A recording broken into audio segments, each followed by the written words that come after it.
নমস্কার বন্ধুরা, আমি পায়েল। আমার এই মিনি ব্লগে আপনাদের জানাই অনেক অনেক স্বাগত। আমি আজকে একটি কারণের জন্য ব্লগে এসেছি। আপনাদের সঙ্গে কয়েকটা জিনিস শেয়ার করার আছে। এই যে দেখতে পাচ্ছ ক্রিমটা, গুড ভাইবের, এটা হলো ভিটামিন সি নাইট ক্রিম। এটা হলো রাতের জন্য। আরও আছে, এইটা হলো গুড ভাইবের vitamin C face serum vitamin C. আর একটা আছে গুড ভাইবের লাইট ডে ক্রিম। দেখতে পেয়েছো, এই ক্রিমটা হলো দিনে ব্যবহার করার জন্য, আর এটা হলো নাইট ক্রিম, আর এটা হলো সিরাম।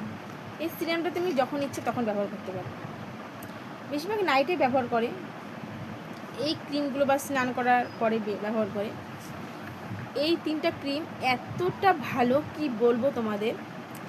এই ক্রিমটা খুবই উপকার দিয়েছে আমার স্কিনে। দেখতে পাচ্ছ, কোনো পিম্পল নেই, কোনো র্যাশ নেই, কোনো কিছু নেই, কোনো স্পট নেই। দেখো, আমার মুখটা দেখলে বুঝতে পারবে। এই ক্রিম তিনটে খুবই ভালো। এর ফেস ওয়াশটাও আছে, সানস্ক্রিনটাও আছে। সানস্ক্রিনটা আমার নেওয়া হয়নি, কারণ অনেকটা দাম পড়ে গিয়েছে। আর ফেস ওয়াশটা আছে বাথরুমে, স্নান করে আসলাম কিছুক্ষণ আগে, এই জন্য বাথরুমে রয়ে গেছে, নিয়ে আসতে পারলাম না, তোমাদের দেখাতে পারলাম না। এরপরে এবার তোমরা যদি দেখতে চাও এর ফেস ওয়াশটা আর সানস্ক্রিনটা, আমি এর পরে ভিডিওতে দেখাবো। যদি তোমাদের